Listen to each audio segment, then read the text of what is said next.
नमस्कार दोस्तों, यूपी अध्ययन चैनल में आपका स्वागत है। घटना चक्र वन लाइनर सीरीज खत्म हो चुकी है। अब यूपी स्पेशल सीरीज शुरू होगी।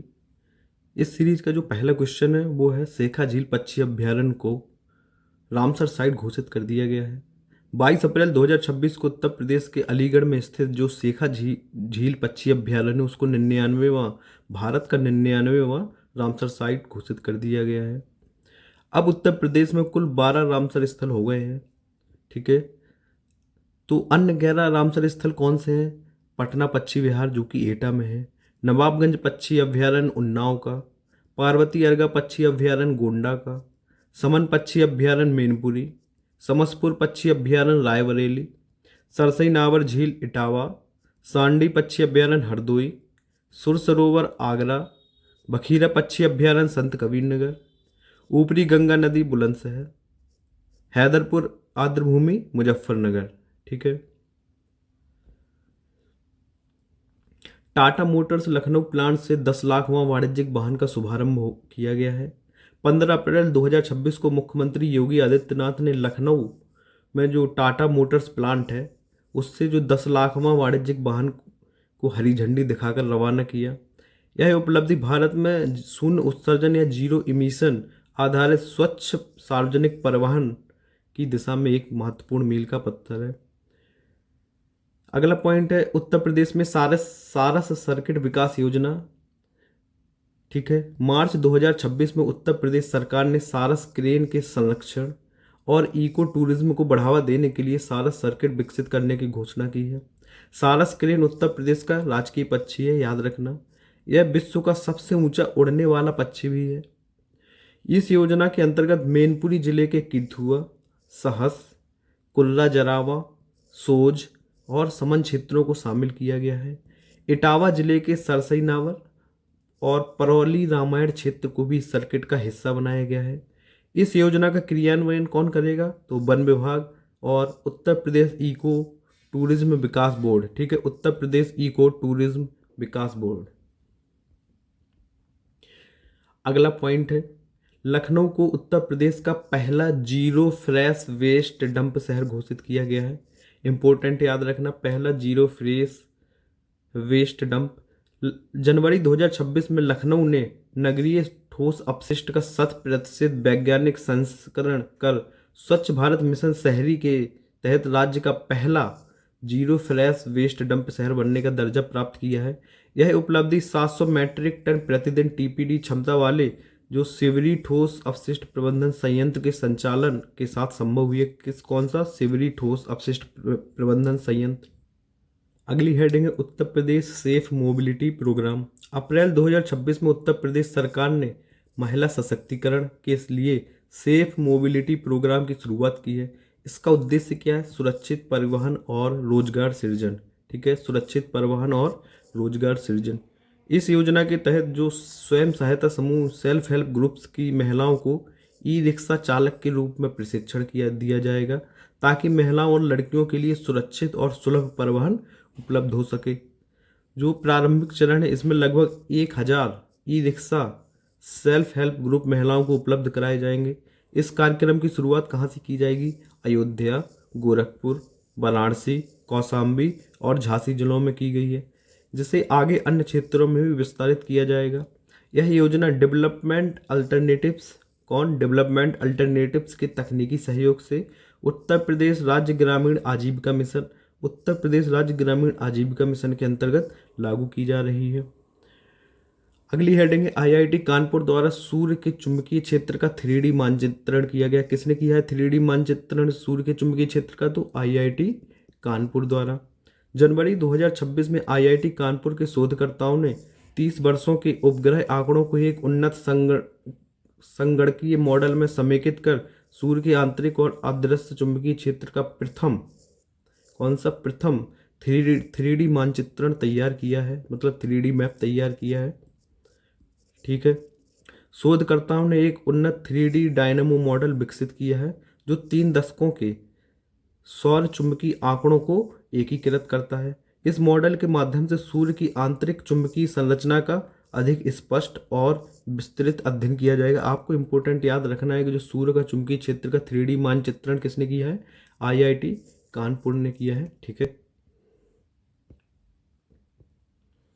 यह शोध IIT कानपुर के जो फिजिक्स डिपार्टमेंट है इसके सौम्यदीप चटर्जी और उनके प्रोफेसर गोपाल हाजरा के नेतृत्व में संपन्न किया गया है। अगली हेडिंग है, बरेली में हाईटेक मीडिया टावर निर्माण को स्वीकृति मिल गई है। उत्तर प्रदेश सरकार ने सार्वजनिक संचार तंत्र को सुदृढ़ करने तथा शहरी सौंदर्यीकरण को प्रोत्साहित करने के लिए बरेली में राज्य के प्रथम हाईटेक मीडिया टावर के निर्माण को मंजूरी प्रदान कर दी है। प्रस्तावित मीडिया टावर का निर्माण बरेली के जो रामगंगा नगर आवास योजना क्षेत्र है वहाँ पे किया जाएगा।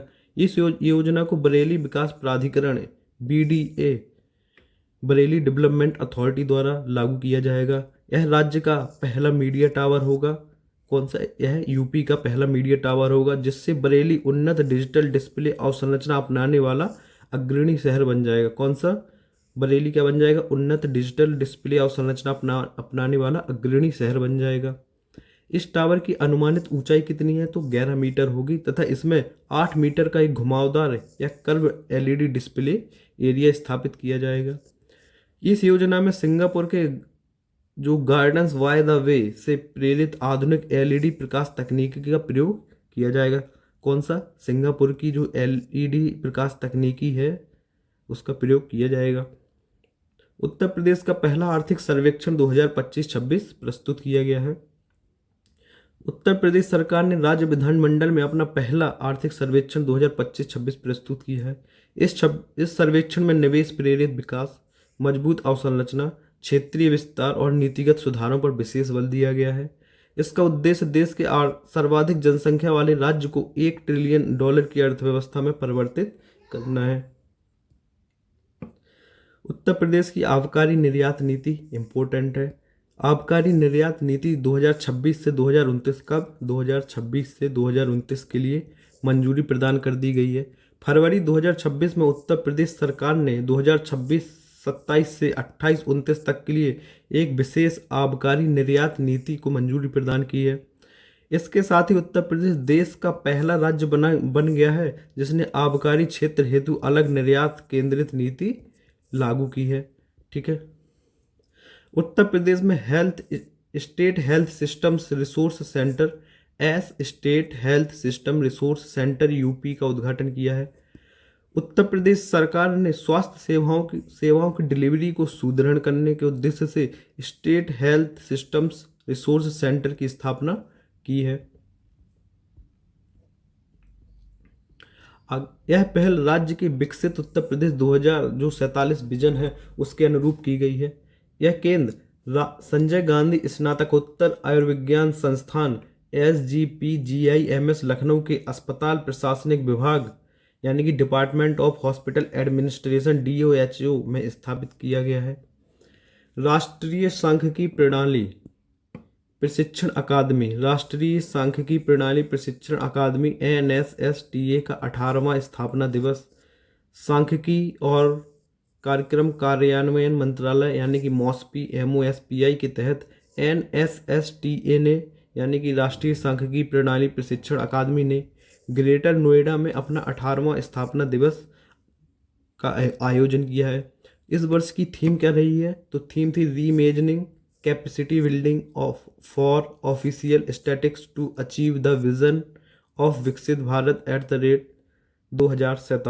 2047। इसका तात्पर्य है कि विकसित भारत 2047 के लक्ष्य की प्राप्ति हेतु आधिकारिक सांख्यिकी प्रणाली में क्षमता निर्माण के नए दृष्टिकोण को अपनाना। मथुरा में राष्ट्रीय गौ संस्कृति संग्रहालय मोस्ट इम्पोर्टेंट है। राष्ट्रीय गौ संस्कृति संग्रहालय की स्थापना कहाँ की जा रही है? तो मथुरा में। उत्तर प्रदेश सरकार ने देश की समृद्ध विरासत और पशुधन से जुड़ी वैज्ञानिक समझ को प्रदर्शित करने के लिए मथुरा में इंडिया का पहला राष्ट्रीय गौ संस्कृति संग्रहालय स्थापित करने की घोषणा की है। संग्रहालय का विकास मथुरा स्थित पंडित दीनदयाल उपाध्याय पशु चिकित्सा विज्ञान विश्वविद्यालय परिसर में किया जाए। कहाँ पे? मथुरा में जो पंडित दीनदयाल उपाध्याय पशु चिकित्सा विज्ञान विश्वविद्यालय परिसर है। ये UP स्पेशल का भी क्वेश्चन बन सकता है GK का। इसमें भारतीय गौवंश की लगभग 100 डिजिटल एवं भौतिक प्रतिमाओं का प्रदर्शन किया जाएगा, जिसमें प्रमुख स्वदेशी एवं विलुप्तप्राय नस्लें भी शामिल होंगी। कानपुर में एरोनॉटिक्स और रक्षा कौशल के लिए राष्ट्रीय उत्कृष्टता केंद्र नेशनल एक्सीलेंसी सेंटर बनाए जा रहे हैं। 19 फरवरी 2026 को प्रधानमंत्री नरेंद्र मोदी ने कानपुर के राष्ट्रीय कौशल प्रशिक्षण संस्थान कहाँ पे? कानपुर में एरोनॉटिक्स और रक्षा क्षेत्र में कौशल विकास हेतु राष्ट्रीय उत्कृष्टता केंद्र स्थापित करने की घोषणा की है। कहाँ पे? कानपुर में।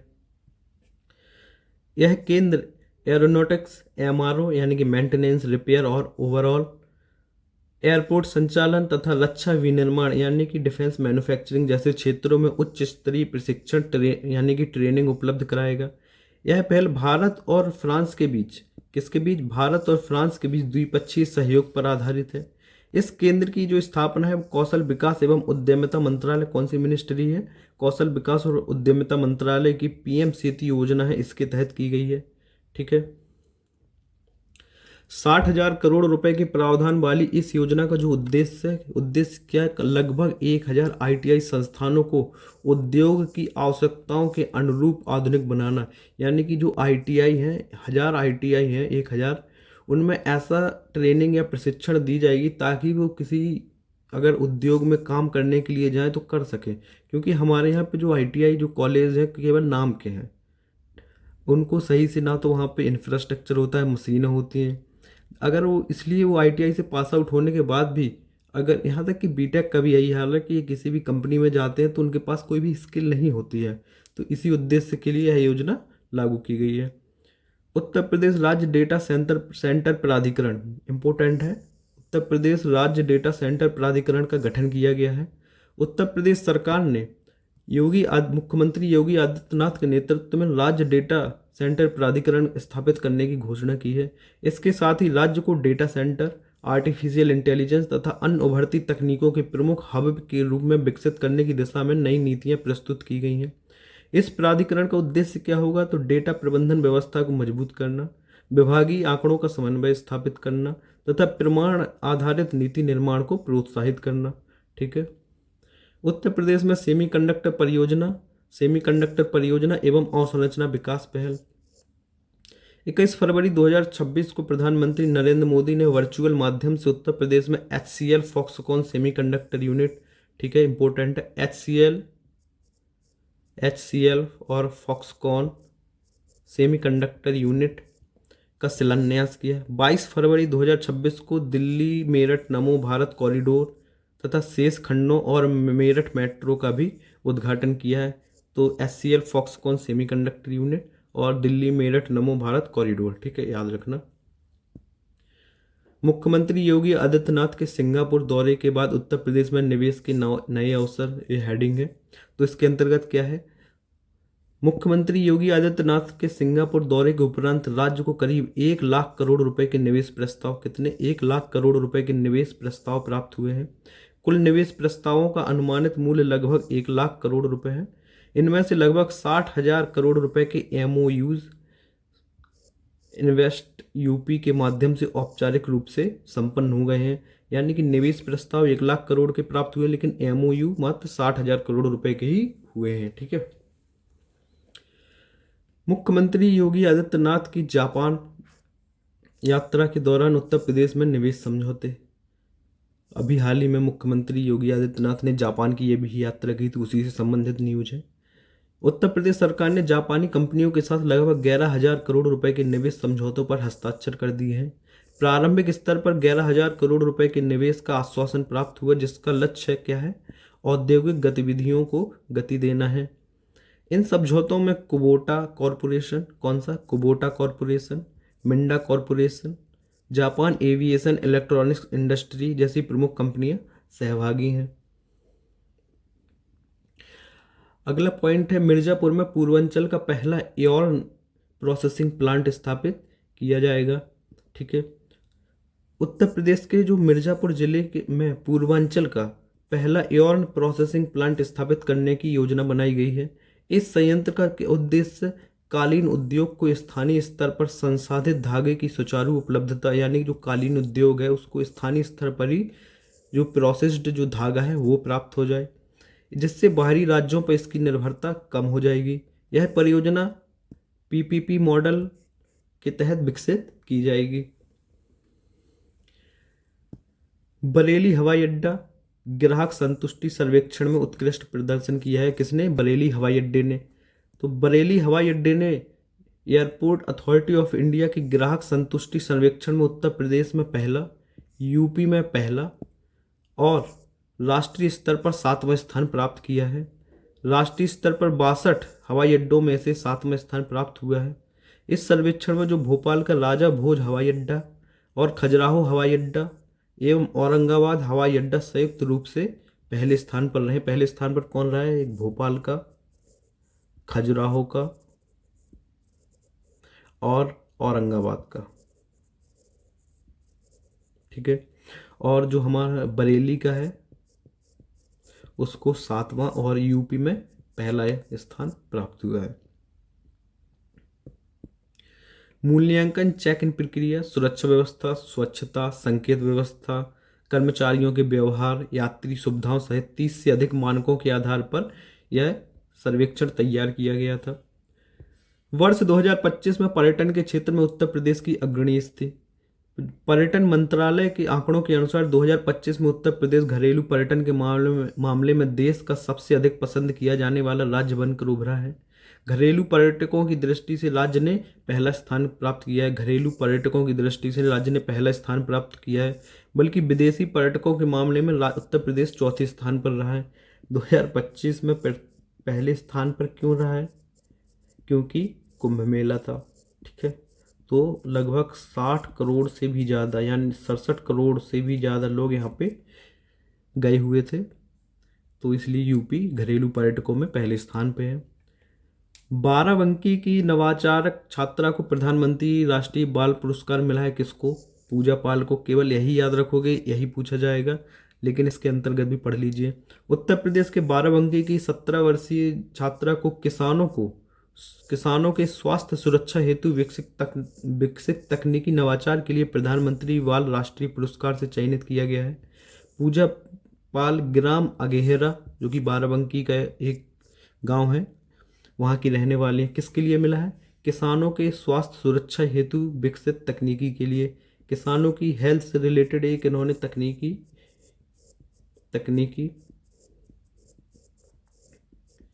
से संबंधित इनको मिला है। तो कौन सी तकनीकी इन्होंने बनाई हुई थी? इन्होंने धूल नियंत्रित गेहूं थ्रेसर अटैचमेंट। कौन सी? धूल नियंत्रित गेहूं थ्रेसर अटैचमेंट विकसित किया है, जो थ्रेसिंग के दौरान भूसे और धूल को अलग कर वायु में धूल के कणों को फैलने से रोकता है, क्योंकि यही जो धूल के कण किसानों के लिए बहुत हानिकारक होते हैं।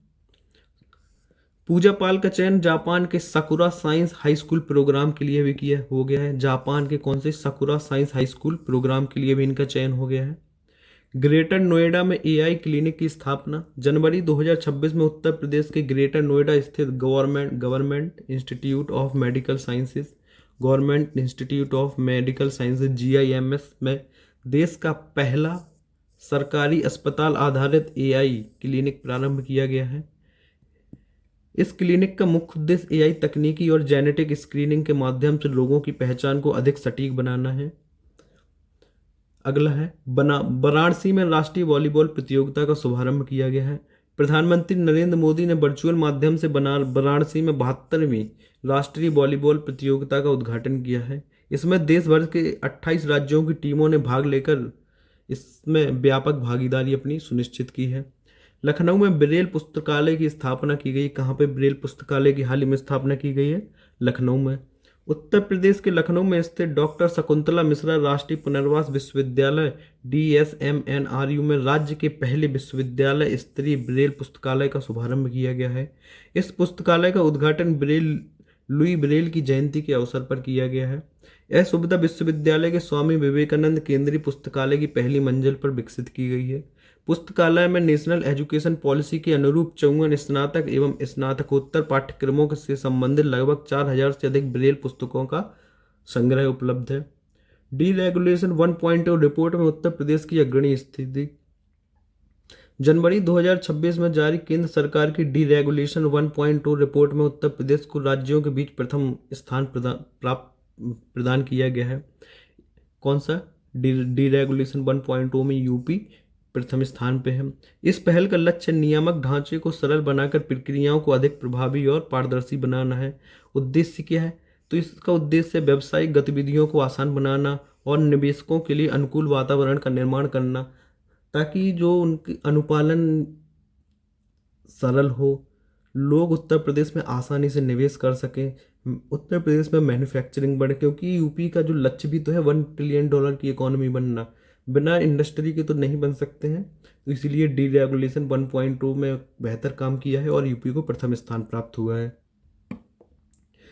लखनऊ में असोस लेलैंड ईवी विनिर्माण संयंत्र का उद्घाटन किया गया है। 9 जनवरी 2026 को रक्षा मंत्री राजनाथ सिंह और मुख्यमंत्री योगी आदित्यनाथ ने केंद्रीय मंत्री नितिन गडकरी और HD कुमारस्वामी की उपस्थिति में कहाँ पे? लखनऊ में अशोक लेलैंड की इलेक्ट्रॉनिक वाहन निर्माण इकाई का शुभारंभ किया है। इस योजना के अंतर्गत लगभग 1000 करोड़ रुपए का निवेश किया गया है। संयंत्र की शुरुआती उत्पादन क्षमता सालाना लगभग 2500 इलेक्ट्रॉनिक या EVs बनाने की है। कितनी? 2500 इलेक्ट्रॉनिक व्हीकल की है। भविष्य में इसे 5000 यूनिट तक ले जाया जा सकेगा। यह इकाई विशेष रूप से ई बस निर्माण केंद्र पर है। ई बस के निर्माण मतलब इलेक्ट्रॉनिक बस, ठीक है। लखनऊ में क्षेत्रीय AI इम्पैक्ट कॉन्फ्रेंस 2026 का आयोजन किया गया है। उत्तर प्रदेश ने लखनऊ में क्षेत्रीय AI इम्पैक्ट कॉन्फ्रेंस 2026 और AI कार्यकारी समूह की चौथी बैठक का सफल आयोजन किया है। इस कार्यक्रम का आयोजन उत्तर प्रदेश सरकार और इंडिया AI के सहयोग तथा इलेक्ट्रॉनिक एवं सूचना प्रौद्योगिकी मंत्रालय यानी कि MEITY के समर्थन से किया गया है। इस अवसर पर UPAI मिशन की घोषणा की गई है। किसने इसका आयोजन किया है? तो UP government plus India AI और ministry of electronics and information technology जो माइती है उसने किया हुआ है। उत्तर प्रदेश में न्यूनतम मजदूरी में अंतरिम वृद्धि की गई है। हाल ही में नोएडा में श्रमिकों ने क्या किया था? हड़ताल किया था, प्रदर्शन किया था, जो कि हिंसक रूप भी ले लिया था, क्योंकि उनकी मांग थी कि उनकी सैलरी बहुत कम है, उनका उतने में पूरा खर्चा नहीं होता है महीने का। तो इसके बाद उत्तर प्रदेश सरकार ने जो अकुशल, अर्धकुशल और कुशल श्रमिकों के लिए न्यूनतम मजदूरी में अंतरिम वृद्धि की घोषणा की है। यह निर्णय नोएडा में हुए श्रमिकों के विरोध प्रदर्शन के बाद उन्हें त्वरित राहत प्रदान करने के उद्देश्य से किया गया है। नोएडा और गाजियाबाद में अकुशल श्रमिकों के वेतन में लगभग 21% की वृद्धि की गई है। कितने परसेंट की? 21% की। कहाँ पे? गाजियाबाद और नोएडा में। नगर निगम वाले जनपदों के श्रमिकों के वेतन में 15% और अन्य क्षेत्रों के श्रमिकों के वेतन में 9% की वृद्धि की गई है। इस वृद्धि के बाद गौतम बुद्ध नगर और गाजियाबाद गौतम बुद्ध नगर यानी कि नोएडा और गाजियाबाद में अकुशल श्रमिकों का न्यूनतम वेतन कितना हो गया? 11,313 रुपये पहले था और अब बढ़कर 13,690 रुपये हो गया है। ठीक है। सरकार ने 20,000 रुपये न्यूनतम मजदूरी से जुड़े दावों को भ्रामक बताया है, क्योंकि कुछ खबर चली थी कि न्यूनतम वेतन 20,000 कर दी है, जो कि फिर सरकार ने कह दिया नहीं, ये दावे भ्रामक है, ऐसा कुछ नहीं है।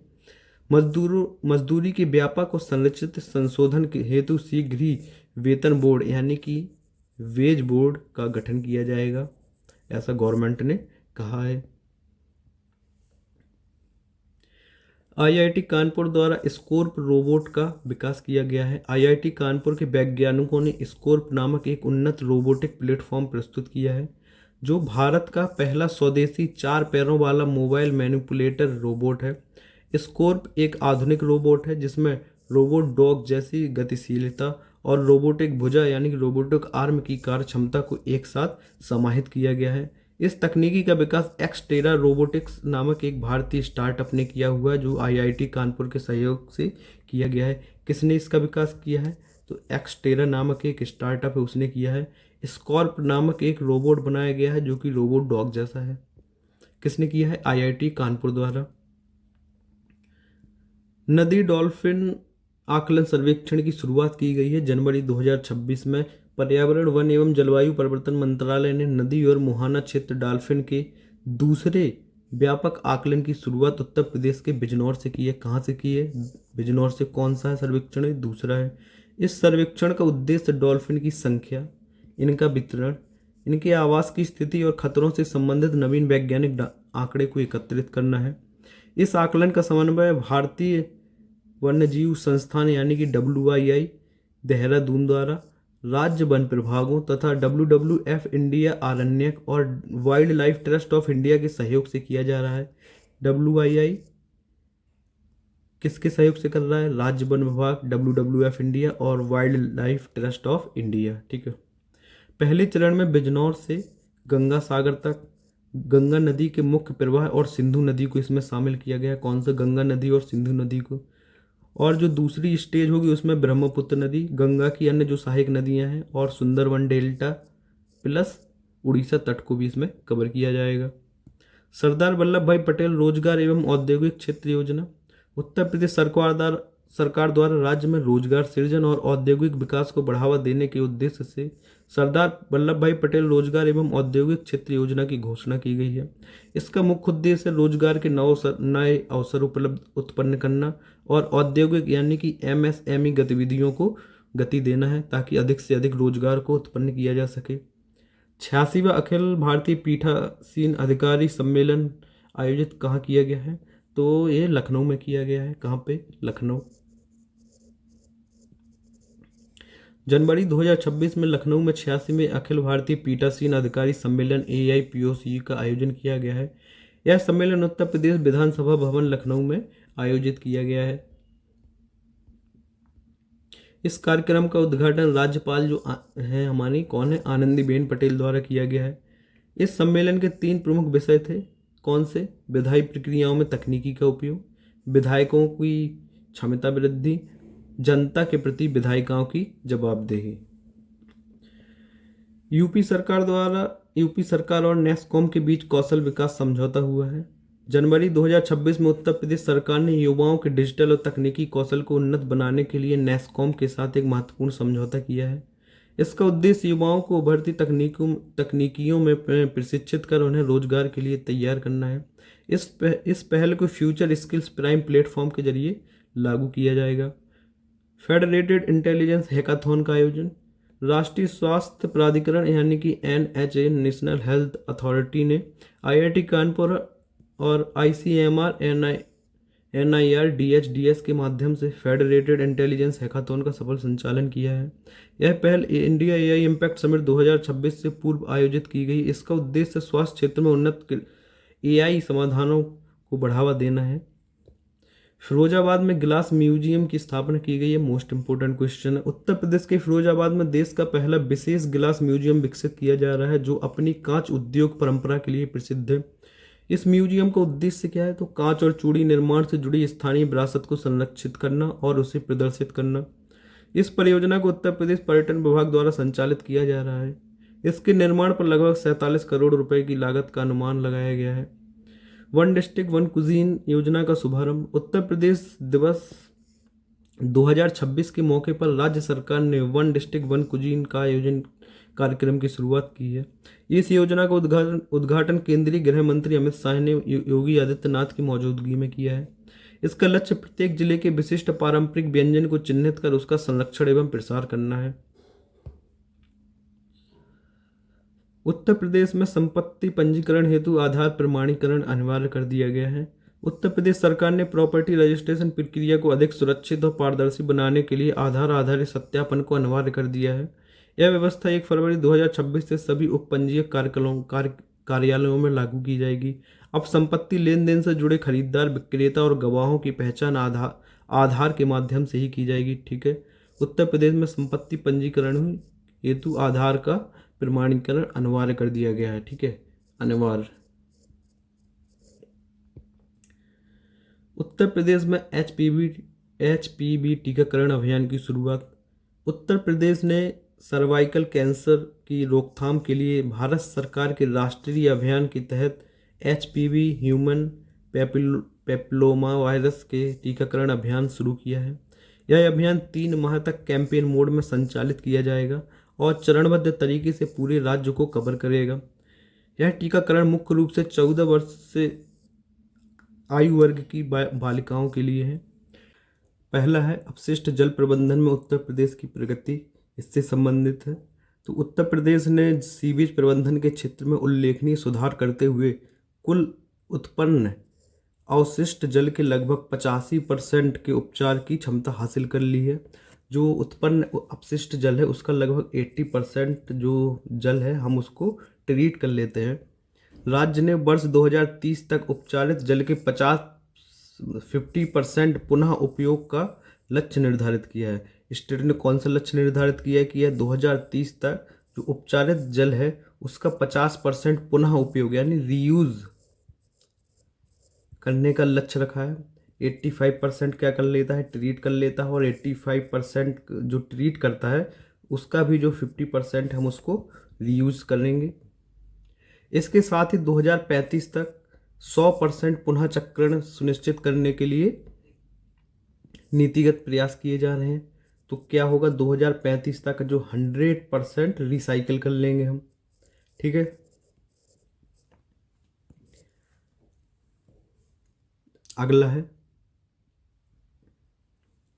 वाराणसी में रिकॉर्ड स्तर पर वृक्षारोपण।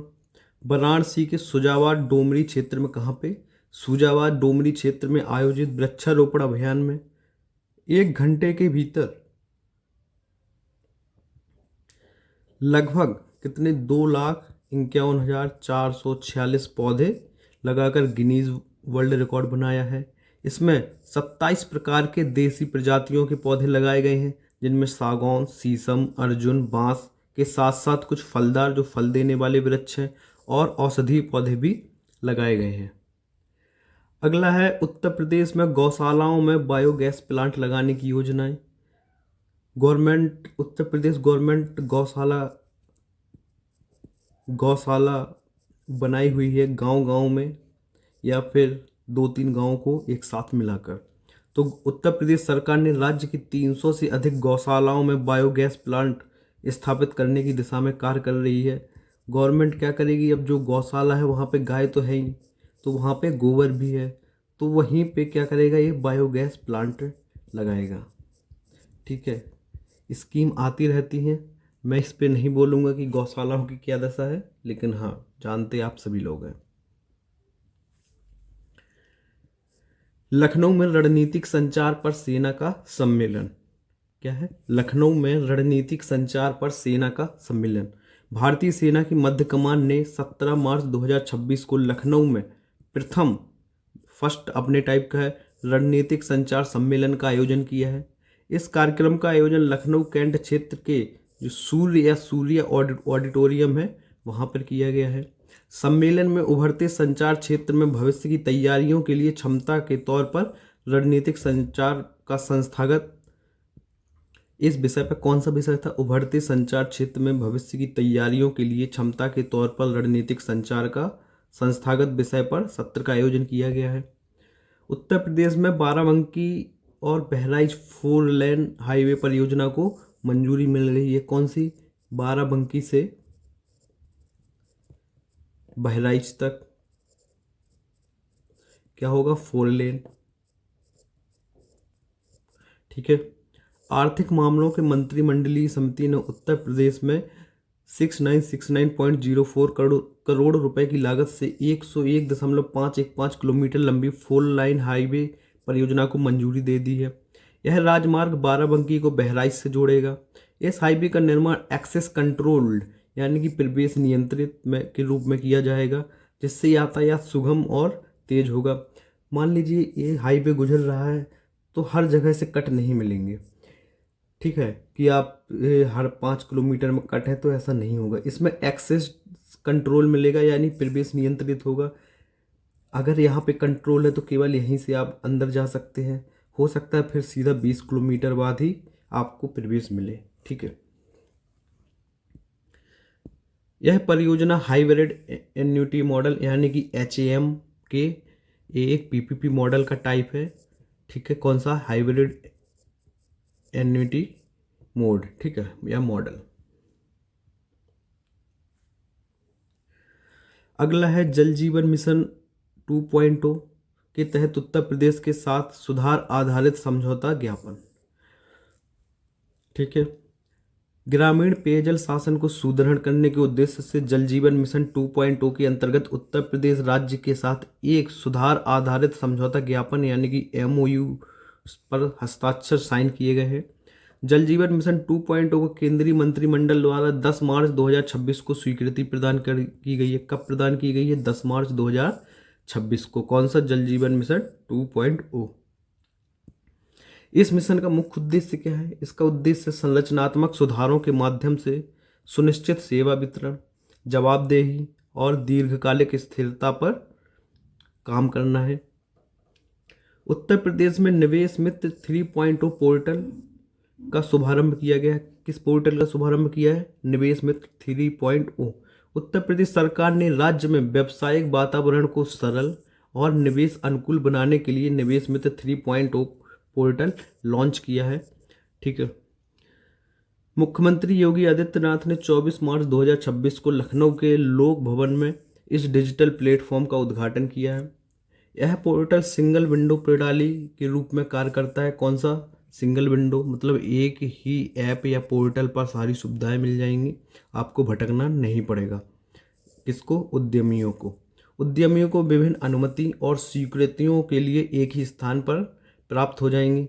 इस पहल का मुख्य उद्देश्य क्या है कि जो राज्य में ईज ऑफ डूइंग बिजनेस है, ईज ऑफ डूइंग बिजनेस को सुधारना और औद्योगिक गतिविधियों को प्रोत्साहित करना है, ताकि उत्तर प्रदेश में मैन्युफैक्चरिंग बढ़े। मैन्युफैक्चरिंग बढ़ेगी तो क्या होगा? रोजगार आएंगे, रोजगार आएंगे तो गरीबी कम होगी, बेरोजगारी कम होगी, और यूपी की जो जीडीपी का लक्ष्य है, हम जीएसडीपी का लक्ष्य है कितना? $1 ट्रिलियन का, उसको भी पूरा किया जा सकेगा। उत्तर प्रदेश निजी बिजनेस पार्क विकास योजना, निजी बिजनेस पार्क विकास योजना 2025 उत्तर प्रदेश में निवेश को बढ़ावा। मार्च 2026 में उत्तर प्रदेश सरकार ने उत्तर प्रदेश निजी बिजनेस पार्क विकास योजना 2025 को मंजूरी देकर राज्य में औद्योगिक और व्यावसायिक निवेश को प्रोत्साहित करने की दिशा में महत्वपूर्ण कदम उठाया है। इन पार्कों में जो कंपनियां हैं अपने कार्यालय खोल सकती हैं, R&D यानी कि अनुसंधान और विकास केंद्र खोल सकती हैं, ग्लोबल कैपेबिलिटी सेंटर यानी GCC स्थापित कर सकेंगे। इस योजना का मुख्य आधार प्ले एंड प्लग मॉडल है, जिसमें आवश्यक अवसंरचना यानी कि इंफ्रास्ट्रक्चर पहले से विकसित और उपयोग के लिए तैयार रहता है। उत्तर प्रदेश के बुंदेलखंड क्षेत्र का एक जिला है बांदा, वहाँ कालिंजर क्षेत्र को क्या बनाया गया है? राष्ट्रीय भू विरासत स्थल। इम्पोर्टेंट क्वेश्चन है। भारतीय भूवैज्ञानिक सर्वेक्षण यानी कि GSI ने उत्तर प्रदेश के बांदा जिले में स्थित कालिंजर किले के आसपास निकट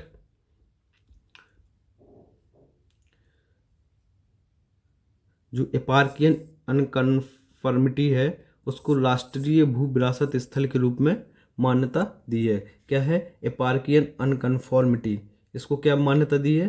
राष्ट्रीय भू विरासत स्थल के रूप में मान्यता दी है।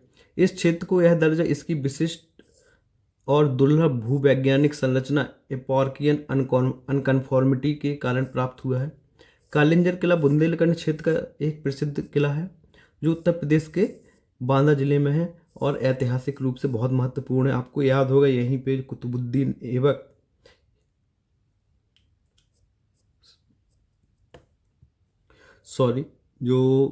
शेर शाह सूरी, कुतुबुद्दीन ऐबक नहीं, शेर शाह सूरी की इसकी जो मृत्यु है गोला बारूद चलाते हुए कहाँ हुई थी? कालिंजर के किले में ही हुई थी। यह किला विंध्य पर्वत श्रृंखला की एक पहाड़ी पर निर्मित है और अपने ऐतिहासिक एवं सामरिक महत्व के लिए जाना जाता है। नोएडा अंतर्राष्ट्रीय हवाई अड्डे के प्रथम चरण का उद्घाटन कर दिया गया है। पीएम नरेंद्र मोदी ने 28 मार्च 2026 को उत्तर प्रदेश के गौतम बुद्ध नगर जिले के जेवर में स्थित नोएडा अंतर्राष्ट्रीय हवाई अड्डे के फेज 1 का क्या कर दिया है? उद्घाटन कर दिया है। यह हवाई अड्डा दिल्ली एनसीआर क्षेत्र के लिए इंदिरा गांधी अंतर्राष्ट्रीय हवाई अड्डे के अतिरिक्त दूसरे अंतर्राष्ट्रीय हवाई अड्डे के रूप में विकसित किया गया है। यह हवाई अड्डा लगभग 11,200 करोड़ रुपए के निवेश से पीपीपी मॉडल पर विकसित किया गया है। उत्तर प्रदेश में कक्षा 9 से कक्षा 12 के छात्रों के लिए एआई प्रशिक्षण अनिवार्य कर दिया गया है। क्या? एआई ट्रेनिंग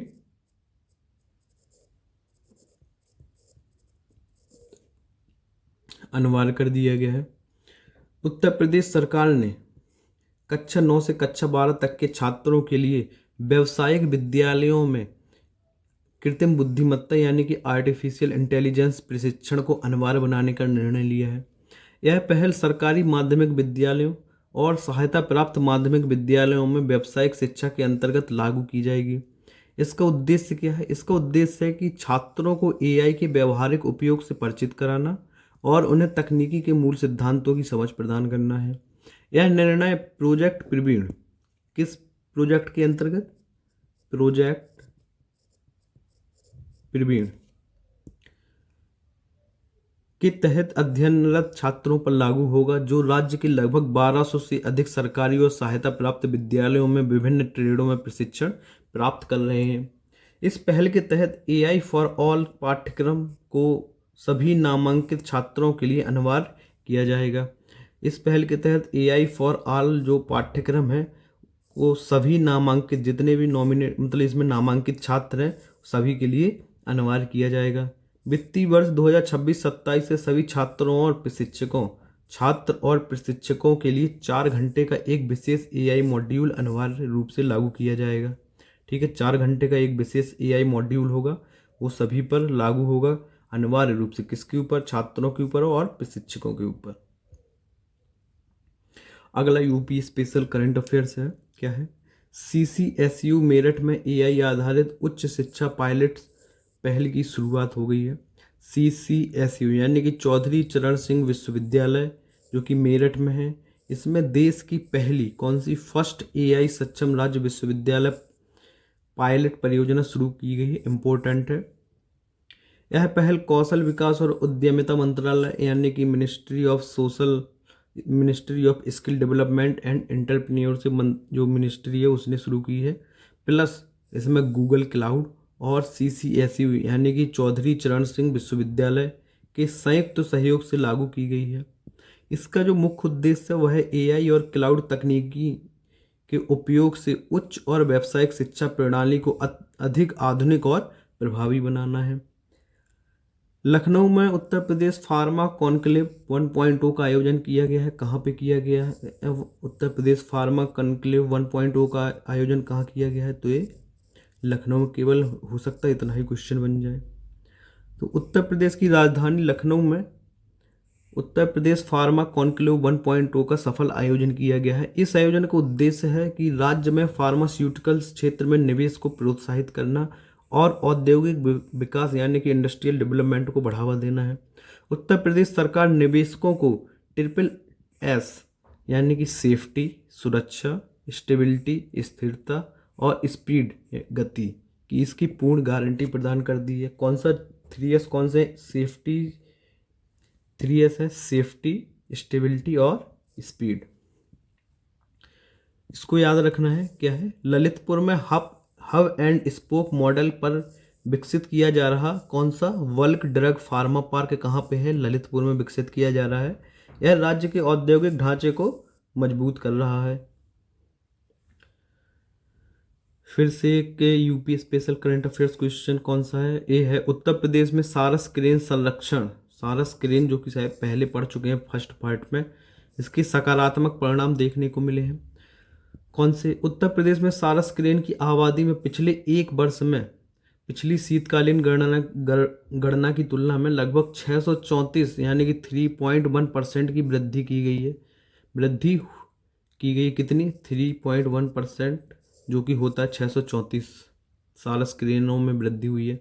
यह वृद्धि राज्य के 68 वन प्रभागों में कराई गई नियमित जनगणना के आधार पर सामने आई है। राज्य में सारस क्रेन की गणना वर्ष में 2 बार ग्रीष्म ऋतु में और शीत ऋतु के दौरान की जाती है। 2023 में इनकी संख्या 19,196 थी और 2024 में बढ़कर ये कितनी हो गई, 19,994 हो गई है। कहाँ से, पहले 19,196 थी और अब हो गई 19,994। जबकि जो नवीनतम शीतकालीन गणना हुई है उसमें और संख्या बढ़ के कितनी हो गई है, 20,628 तक पहुंच गई है। हाल फिलहाल में कितनी है, 20,628। इम्पोर्टेंट पॉइंट है, जो इटावा वन प्रभाग में सबसे अधिक 3,304 सारस क्रेन पाए गए हैं, जो राज्य में प्रथम स्थान पर रहा है। इसके बाद मैनपुरी में, औरैया, शाहजहांपुर, गोरखपुर, कन्नौज, कानपुर देहात, हरदोई, सिद्धार्थनगर और संत कबीर नगर जिलों में भी सारस क्रेन पाए गए हैं। अगला है, गोल्डन आवर रणनीति से साइबर धोखाधड़ी रिकवरी में उत्तर प्रदेश अग्रणी स्थान पर रहा है। गोल्डन आवर का मतलब क्या है, कोई भी घटना घटी तुरंत रिएक्ट अगर किया जाता है फर्स्ट 60 मिनट में, तो प्रथम जो फर्स्ट आवर रहता है वो गोल्डन आवर होता है।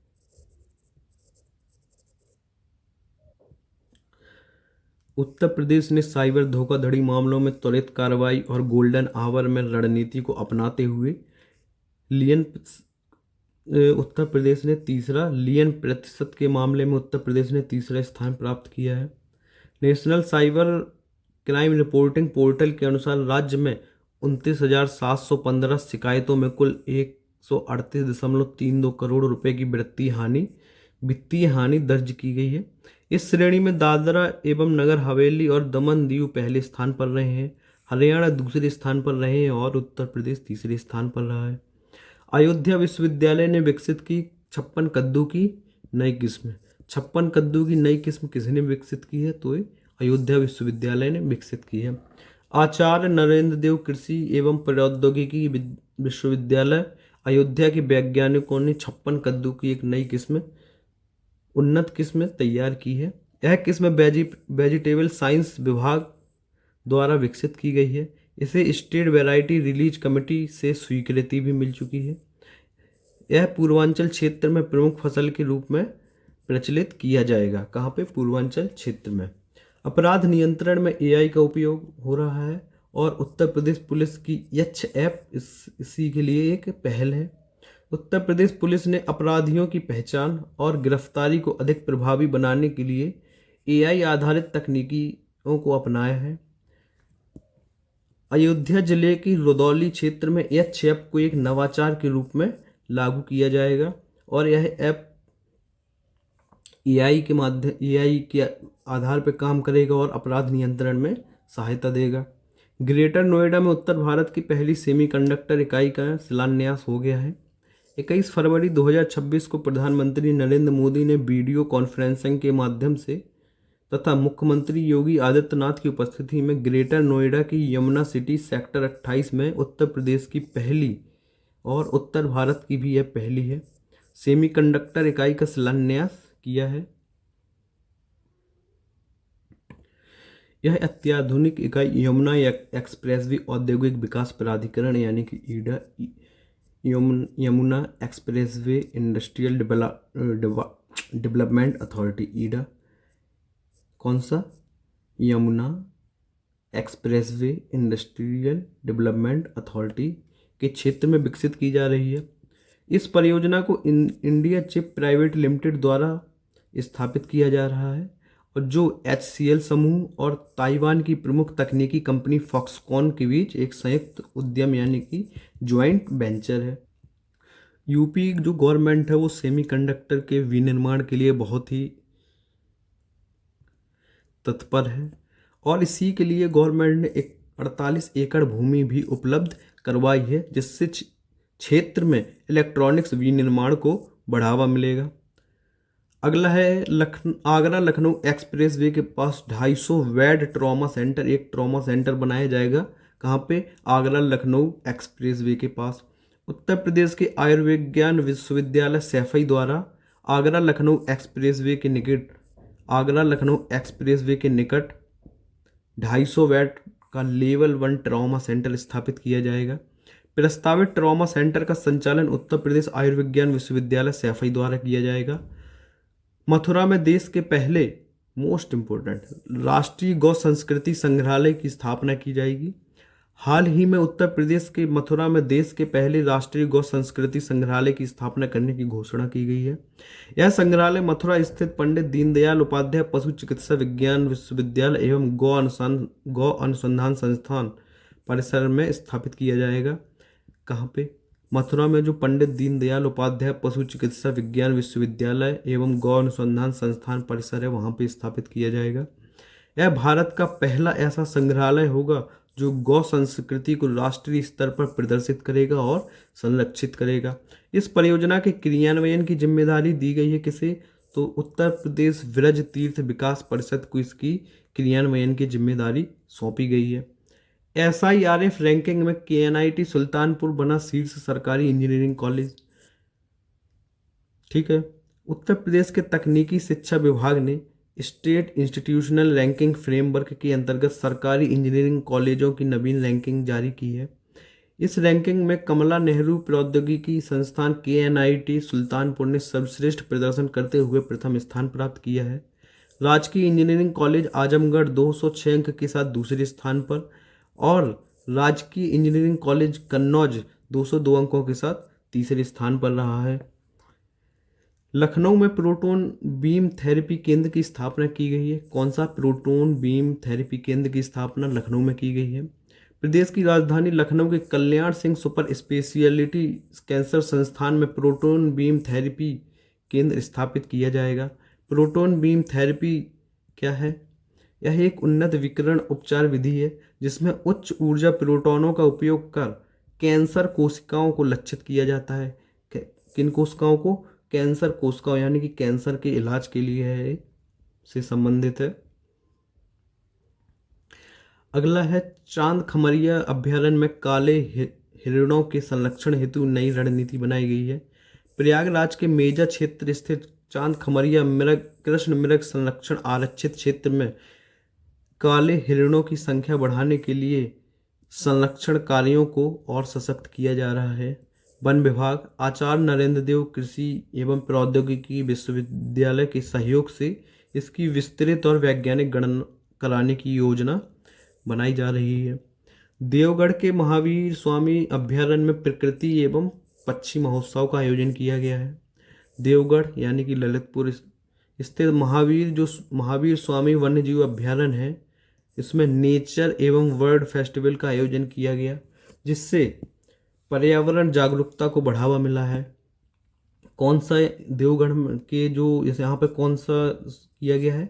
Nature and world festival. ठीक है। अगला है महावीर स्वामी अभ्यारण्य उत्तर प्रदेश का एक संरक्षित क्षेत्र है जो झांसी से 125 किलोमीटर और ललितपुर से 33 किलोमीटर की दूरी पर स्थित है। राज्य स्तर पर वन्यजीव संरक्षण को मजबूत करने के लिए मुख्यमंत्री योगी आदित्यनाथ ने लखनऊ में राज्य वन्यजीव परिषद की 20वीं बैठक की अध्यक्षता की है। मेरठ में स्पोर्ट एज पहल का शुभारंभ। कौशल विकास एवं उद्यमिता राज्य मंत्री स्वतंत्र प्रभार है जिनका, तथा शिक्षा राज्य मंत्री जयंत चौधरी ने मेरठ में स्पोर्ट एज पहल का शुभारंभ किया है। इस पहल का उद्देश्य है कि भारत के वैश्विक खेल निर्माण क्षमता को बढ़ाना, नवाचार को प्रोत्साहित करना और उद्यमिता यानी कि एंटरप्रेन्योरशिप को बढ़ावा देना है। काशी तमिल संगमम 4.0 का शुभारंभ किया गया है। केंद्रीय शिक्षा मंत्री धर्मेंद्र प्रधान और मुख्यमंत्री योगी आदित्यनाथ ने वाराणसी में काशी तमिल संगमम 4.0 का उद्घाटन किया है। इसका आयोजन 2 से 15 दिसंबर 2025 तक किया गया। इस वर्ष की थीम थी टिनेटर्स लर्न तमिल कर कलम। टिनेटर्स लर्न तमिल कर कलम। ठीक है, एक बार पढ़ लेना। जो भाषा के माध्यम से एकता को मजबूत करने पर केंद्रित है। यह संगम तमिलनाडु और काशी के मध्य सांस्कृतिक एवं सभ्यतागत संपर्क को आगे बढ़ाएगा। गोरखपुर में CDS जनरल बिपिन रावत की प्रतिमा का अनावरण किया गया है। इंपॉर्टेंट है, कहाँ पे किया गया है? गोरखपुर में। योगी आदित्यनाथ ने भारत के पहले चीफ ऑफ डिफेंस स्टाफ जो थे कौन थे? जनरल बिपिन रावत, इंपॉर्टेंट है। इनकी चौथी पुण्यतिथि पर उनकी प्रतिमा का अनावरण किया है, कहाँ पे? गोरखपुर में। बिपिन रावत कौन थे? Chief of defence staff. यह कार्यक्रम गोरखपुर स्थित सैनिक स्कूल में आयोजित किया गया है, जहां जनरल बिपिन रावत की जीवन स्मृति में प्रेक्षागृह का लोकार्पण किया गया है। प्रतिमा की स्थापना GVR memorial foundation of India द्वारा कराई गई है। किसके द्वारा? GVR memorial foundation of India द्वारा। किसानों की आय बढ़ाने हेतु यूपी में कार्बन क्रेडिट पहल, कार्बन क्रेडिट पहल, ठीक है। उत्तर प्रदेश सरकार ने आईआईटी रुड़की के साथ मिलकर कार्बन क्रेडिट आधारित एक नई योजना की शुरुआत की है। इस योजना का लक्ष्य क्या है? तो किसानों को खेती के माध्यम से कार्बन संरक्षण कर अतिरिक्त आय कमाने का अवसर देना है। वाराणसी से भारत के पहले स्वदेशी हाइड्रोजन ईंधन सेल पोत का आयोजन किया गया है। कहाँ से? वाराणसी से। कौन सा है? पहला है। क्या है? स्वदेशी हाइड्रोजन ईंधन सेल पोत है।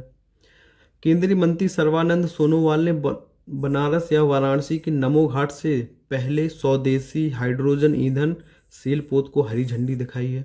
यह पहल देश में हरित और सतत अंतर्देशीय जल परिवहन को बढ़ावा देने की दिशा में एक महत्वपूर्ण कदम है। गोरखपुर में भारत का पहला वन विश्वविद्यालय, मोस्ट इंपोर्टेंट है, रट लीजिएगा। मुख्यमंत्री योगी आदित्यनाथ की अध्यक्षता में प्रदेश की कैबिनेट ने गोरखपुर में उत्तर प्रदेश वानिकी एवं औद्योगिक या उद्यमिकी विश्वविद्यालय की स्थापना को मंजूरी दे दी है। आगरा की ग्राम पंचायतों में डिजिटल पुस्तकालय की पहल। उत्तर प्रदेश सरकार ने आगरा जिले की 104 ग्राम पंचायतों में डिजिटल पुस्तकालय स्थापित कर ग्रामीण शिक्षा को नई दिशा दे रही है। यह पहल पंचायती राज विभाग द्वारा संचालित की जा रही है, जो स्थानीय स्तर पर इसके कार्यान्वयन की जिम्मेदारी निभा रही है। इस योजना का उद्देश्य क्या है? तो छात्रों को आधुनिक डिजिटल शिक्षा संसाधनों से जोड़ना और उनकी सीखने की क्षमता को बढ़ावा देना है। लखनऊ में राष्ट्र प्रेरणा स्थल का उद्घाटन किया गया है। अभी हाल ही में यूपी SSSC का जो जेई का एग्जाम हुआ था उसमें यह क्वेश्चन आया था। प्रधानमंत्री नरेंद्र मोदी ने 25 दिसंबर 2025 को अटल बिहारी वाजपेयी की जयंती पर लखनऊ में राष्ट्र प्रेरणा स्थल का उद्घाटन किया है। यह स्थल एक प्रेरणादायी राष्ट्रीय स्मारक के रूप में तैयार किया गया है। इसका उद्देश्य देशभक्ति, सुशासन और सेवा की भावना को प्रोत्साहित करना है। यहाँ अटल बिहारी वाजपेयी, डॉक्टर श्यामा प्रसाद मुखर्जी, पंडित दीनदयाल उपाध्याय की भव्य 65 फीट ऊंची प्रतिमाएं स्थापित की गई हैं। परिसर में एक आधुनिक संग्रहालय भी बनाया गया है, जहां डिजिटल तकनीकी के माध्यम से देश के नेतृत्व और इतिहास को प्रस्तुत किया गया है। यह परियोजना लगभग 65 एकड़ क्षेत्र में विकसित की गई है। गोंडा का पार्वती अर्गा अभ्यारण्य बना इको सेंसिटिव जोन। जो गोंडा में पार्वती अर्गा अभ्यारण्य है उसको इको सेंसिटिव जोन के रूप में निर्धारण घोषित किया गया है। दिसंबर 2025 में केंद्र सरकार ने उत्तर प्रदेश के गोंडा जिले में स्थित पार्वती अर्गा पक्षी अभ्यारण्य को इको सेंसिटिव जोन घोषित किया है। इस निर्णय का उद्देश्य क्षेत्र की जैव विविधता को संरक्षित करना और पक्षियों के प्राकृतिक आवास की रक्षा करना है। यह क्षेत्र लगभग 1084 हेक्टेयर में फैला हुआ है और शीतकाल में विदेशी प्रवासी पक्षियों का प्रमुख केंद्र बन जाता है। इसे पर्यावरण संरक्षण अधिनियम 1986 एनवायरमेंट प्रोटेक्शन एक्ट 1986 के अंतर्गत सूचित किया जाता है। ये तो यूपीएससी में पूछा जा चुका है, इम्पोर्टेंट है, जिससे इसके आसपास की गतिविधियों को नियंत्रित किया जा सके। अगला है उत्तर प्रदेश में सेवा निर्यात बढ़ाने हेतु विपणन विकास सहायता योजना लागू की गई है। कौन सी? विपणन विकास योजना, मार्केटिंग डेवलपमेंट असिस्टेंट योजना लागू की गई है। उत्तर प्रदेश सरकार ने निर्यात प्रोत्साहन नीति 2025 से 30 कौन सी, कब से कब तक है? 2025 से 30 जो हमारी एक्सपोर्ट प्रमोशन पॉलिसी है, उसके तहत सेवा क्षेत्र के निर्यातकों के लिए यानी कि एक्सपोर्टर्स के लिए विपणन विकास सहायता योजना लागू की गई है, जो कि सेवा क्षेत्र किसके, कौन से? सर्विस सेक्टर, इंपॉर्टेंट है, याद रखना। सर्विस सेक्टर के जो एक्सपोर्टर हैं उनके लिए विपणन विकास सहायता कौन सी? MDA इस योजना का मुख्य उद्देश्य सेवा निर्यातकों की वैश्विक बाजार में प्रतिस्पर्धात्मक क्षमता को मजबूत करना है। यह इस योजना का लाभ उत्तर प्रदेश निर्यात संवर्धन ब्यूरो यानी कि यूपीईपीबी में पंजीकृत सेवा निर्यातकों को ही दिया जाएगा। इस योजना का लाभ कौन उठा सकेगा, कौन से जो सेवा निर्यातक है को मिलेगा? तो जो जो सेवा निर्यातक उत्तर प्रदेश निर्यात संवर्धन ब्यूरो में पंजीकृत होंगे। यूनेस्को द्वारा लखनऊ को सिटी ऑफ गैस्ट्रोनॉमी का दर्जा दिया गया है। इंपॉर्टेंट क्वेश्चन है। यूनेस्को ने लखनऊ को अपने क्रिएटिव सिटी नेटवर्क, कौन से क्षेत्र के अंतर्गत, क्रिएटिव सिटीज़ नेटवर्क जो एक श्रेणी होती है उसके तहत सिटी ऑफ गैस्ट्रोनॉमी की श्रेणी में शामिल किया गया है। यह शहर की प्राचीन अवधि पाक परंपरा, विविध व्यंजनों और समृद्ध सांस्कृतिक धरोहरों को वैश्विक स्तर पर पहचान दिलाती है। गैस्ट्रोनॉमी का मतलब यहाँ पाक कला से है। पाक कला से मतलब क्या है? जो लखनवी खाना जो फेमस है ना, या जो अवधि खाना फेमस है उसके लिए है। तो खाना बनाना। वाराणसी से 4 नई वंदे भारत ट्रेनों की शुरुआत की गई है। नरेंद्र मोदी ने 8 नवंबर 2025 को वाराणसी से 4 नई वंदे भारत एक्सप्रेस ट्रेनों को रवाना किया। वंदे भारत ट्रेन का शुभारंभ 2019 में किया गया था मेक इन इंडिया पहल के तहत, जिसकी पहली सेवा नई दिल्ली से बनारस के बीच ही शुरू हुई थी। इन ट्रेनों का निर्माण कहाँ पे किया जाता है? जो चेन्नई में है, इंटीग्रल कोच फैक्ट्री है, ICF है, वहाँ पे वंदे भारत ट्रेनों का निर्माण किया जाता है। इसी के साथ देश में चलने वाली वंदे भारत ट्रेनों की संख्या अब 160 से भी ज़्यादा हो गई है। वंदे भारत ट्रेन किस प्रकार की ट्रेन है? तो यह सेमी हाई स्पीड ट्रेन है, पूर्णतः वातानुकूलित यानी कि AC लगा हुआ है पूरे में, जिस आरामदायक सीटें हैं, ऑटोमेटिक दरवाजे हैं और डिजिटल सूचना प्रणाली दी गई है। कल्याण सिंह नगर के रूप में नए जिले की गठन की घोषणा की गई है। कल्याण सिंह नगर कौन सा नया जिला बनेगा? कल्याण सिंह नगर। उत्तर प्रदेश सरकार ने पूर्व मुख्यमंत्री कल्याण सिंह की स्मृति में राज्य में एक नए जिले के गठन की घोषणा की है। इस जिले का नाम क्या होगा? कल्याण सिंह नगर रखा जाएगा। यह उत्तर प्रदेश का 76वां जिला होगा और इसकी जो गठन की प्रक्रिया है वो प्रारंभ हो चुकी है। नए जिले का निर्माण, अब कोई ना कोई क्षेत्र तो चाहिए, तो अलीगढ़ और बुलंदशहर के बीच में कुछ क्षेत्र हैं, उनको मिलाकर इसका निर्माण किया जाएगा। यह कदम प्रशासनिक व्यवस्था को मजबूत करने के साथ साथ कल्याण सिंह के योगदान को सम्मानित करने के उद्देश्य से उठाया गया है। दोहाई डिपो में सोलर ऑन ट्रैक प्रणाली की शुरुआत की गई है। राष्ट्रीय राजधानी क्षेत्र परिवहन निगम यानी कि NCRTC ने गाजियाबाद के दोहाई स्थित नमो भारत डिपो में सोलर ऑन ट्रैक तकनीकी लागू की है। कहाँ पे लागू की है? सोलर ऑन ट्रैक तकनीकी नमो भारत डिपो में। नमो भारत डिपो कहाँ है? दोहाई में। दोहाई कहाँ है? गाजियाबाद में। यह पहल हरित ऊर्जा के उपयोग को बढ़ाने और सतत परिवहन प्रणाली विकसित करने की दिशा में महत्वपूर्ण प्रयास है। यह भारत में RRTS और मेट्रो नेटवर्क के तहत इस प्रकार की पहली परियोजना है। मिशन शक्ति। उत्तर प्रदेश सरकार ने मिशन शक्ति अभियान के तहत सोनभद्र में 25 महिला पुलिसकर्मियों को स्कूटर वितरित किया है। कहाँ पे? सोनभद्र में 25 महिला पुलिसकर्मियों को। इस पहल का मुख्य उद्देश्य महिला पुलिस की कार्यक्षमता बढ़ाना और सुरक्षा तंत्र को अधिक सशक्त बनाना है। अगली न्यूज है विस्टाडोम जंगल सफारी। उत्तर प्रदेश में इको टूरिज्म को बढ़ावा देने के लिए विस्टाडोम ट्रेन सेवा की शुरुआत की गई है। इसका शुभारंभ कतरनिया घाट वन्यजीव अभ्यारण्य से यानी कि कतरनिया घाट वन्यजीव अभ्यारण्य से दुधवा टाइगर रिजर्व तक शुरू किया गया है। ऐसा करने वाला यूपी पहला राज्य बना। अगला पॉइंट है पंडित छन्नूलाल मिश्र जी का निधन हो गया है। पंडित छन्नूलाल मिश्र कौन थे? ये हिंदुस्तानी शास्त्रीय संगीत के विख्यात गायक थे। कौन थे? गायक थे। पंडित छन्नूलाल मिश्र का जो निधन है वो 89 वर्ष की अवस्था में हो गया है। इनका जन्म कब हुआ था? 3 अगस्त 1936 को उत्तर प्रदेश के आजमगढ़ से संबंधित थे। कौन? पंडित छन्नूलाल मिश्र। ठीक है, कहाँ के थे? आजमगढ़ के थे।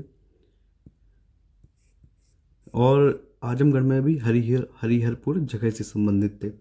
5 अक्टूबर 2025 को उनका देहांत मिर्जापुर में हुआ। ये भी डेट पूछ सकता है आयोग, 5 अक्टूबर 2025। एक ख्याल, ठुमरी, दादरा, चैती, कजरी और भजन जैसी गायन शैलियों के लिए प्रसिद्ध थे। इन्होंने अपने पिता बद्री प्रसाद मिश्रा से, इनके पिता कौन थे? बद्री प्रसाद मिश्रा से संगीत की प्रारंभिक शिक्षा प्राप्त की थी। इसके बाद उस्ताद अब्दुल गनी खान और ठाकुर जयदेव सिंह के मार्गदर्शन में उन्होंने अपनी कला को और निखारा। पंडित छन्नूलाल मिश्र ने बनारस घराने, कौन से घराने से संबंधित थे? ये क्वेश्चन आ जाए तो बनारस घराने से संबंधित थे। इस घराने की पारंपरिक गायन शैली को राष्ट्रीय और अंतर्राष्ट्रीय स्तर पर प्रतिष्ठा दिलाई। लखनऊ में देश का पहला पशु जन्म नियंत्रण एबीसी प्रशिक्षण केंद्र स्थापित किया गया है। लखनऊ नगर निगम ने पशु जन्म नियंत्रण के लिए देश का पहला विशेष प्रशिक्षण केंद्र स्थापित किया है। कहाँ पे? लखनऊ में। किसने? लखनऊ नगर निगम ने पशु जन्म नियंत्रण के लिए देश का पहला विशेष प्रशिक्षण केंद्र लॉन्च किया है। जो पशु जन्म नियंत्रण जो केंद्र है, इसका प्रमुख कार्य क्या है? जो आवारा कुत्ते वगैरह होते हैं, इनकी संख्या लगातार बढ़ रही है और ये मुद्दा लगातार बढ़ता ही जा रहा है। इस केंद्र का उद्देश्य आवारा कुत्तों के प्रबंधन के लिए प्रशिक्षित मानव संसाधन तैयार करना है, यानी कि प्रशिक्षित ह्यूमन रिसोर्स, यानी कि लोगों को प्रशिक्षण देना।